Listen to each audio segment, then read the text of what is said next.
ناظرین، اس وقت جو خطے کی صورتحال ہے وہ کسی سے ڈھکی چھپی نہیں ہے۔ آبنائے ہرمز کی جو بندش ہے اس کے باعث جو پاکستان میں اس کے اثرات دیکھے گئے وہ یہ ہے کہ ہر چیز مہنگی ہو چکی ہے۔ پیٹرولیم مصنوعات کی قیمتوں میں انتہائی زیادہ اضافہ ہوا ہے، اور آپ کو پتہ ہے کہ جب پیٹرول مہنگا ہوتا ہے تو تقریباً ہر چیز مہنگی ہو جاتی ہے، کیونکہ اس کا جتنی ہماری معیشت ہے اس کا دار و مدار پیٹرولیم مصنوعات پر ہوتا ہے۔ کیونکہ جب بلٹیز آتی ہیں جاتی ہیں تو جو بھی چیزیں ہوتی ہیں وہ سمپل سی بات ہے وہ مہنگی ہو جاتی ہیں۔ تو پچھلے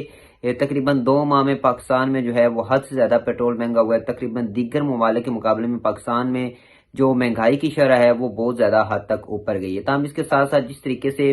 جو پاکستان کوششیں کر رہا ہے عالمی سطح پر، یہ جو جنگ لگی ہوئی اس کو رکوانے کی کوششیں کر رہا ہے، یہ بھی کریڈٹ پاکستان کو جاتا ہے، پاک آرمی کو جاتا ہے۔ لیکن اس کے ساتھ ساتھ پاکستان کی جو عوام ہے اس کو جو ہماری حکومت ہے اس سے یہ گلہ ہے کہ اتنی قیمت عالمی سطح پر نہیں اوپر بڑھتی ہے پیٹرول کی جتنی پاکستان میں بڑھائی جاتی ہے۔ تو اس کے جو اثرات ہیں وہ یہ ہوتے ہیں کہ جو عام چیزیں ہیں وہ غریب آدمی کے پہنچ سے دور ہوتی جا رہی۔ تاہم ابھی آپ کو بتاتے چلیں کہ اس جو جنگ اس میں تھوڑی سی لچک آئی ہے، اور لچک آنے کی وجہ سے جو ہے پاکستان میں اس کے اثرات دیکھنے کو ملے ہیں، اور پچھلے کچھ دنوں سے جو ہے وہ پیٹرولیم مصنوعات کی قیمتیں جو ہے وہ سستی ہوتی جا رہی ہیں۔ تو اب ایک ذرائع سے معلوم ہے کہ اگلے 2-3 دنوں میں پاکستان میں پیٹرولیم مصنوعات کی قیمتوں میں بڑی کمی ہونے والی ہے، اور اس کے حوالے سے باقاعدہ سمری جو ہے وہ تیار کر کے وزیر اعظم کو بھجوا دی گئی۔ لاسٹ ٹائم جو سستا ہوا وہ ڈیزل ہوا ہے، اس میں پیٹرول کو سستا نہیں کیا گیا تھا۔ لیکن اب کہا جا رہا ہے کہ اگر اگلے 2-3 دن میں جو ہے وہ یہ جنگ ختم ہوتی ہے تو پاکستان میں پیٹرولیم مصنوعات کی قیمتوں میں بڑی کمی ہو سکتی ہے، اور پیٹرول کی قیمت میں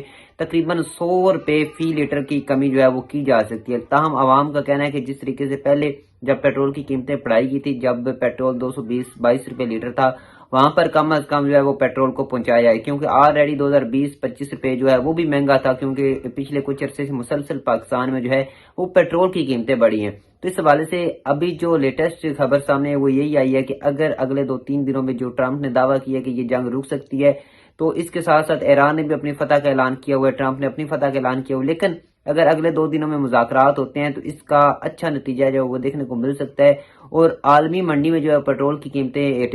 پیٹرولیم مصنوعات کی قیمتیں آلریڈی کم ہو چکی ہیں۔ تو اب میں آپ کو صرف اتنی بات بتا دوں کہ اگلے 2-3 دنوں میں آپ کو بڑی خوشخبری ملنے والی ہے، اور ہو سکتا ہے کہ پاکستان میں پیٹرولیم مصنوعات کی قیمتوں میں 100 روپے سے زائد جو ہے وہ کمی کی جائے۔ بہت شکریہ۔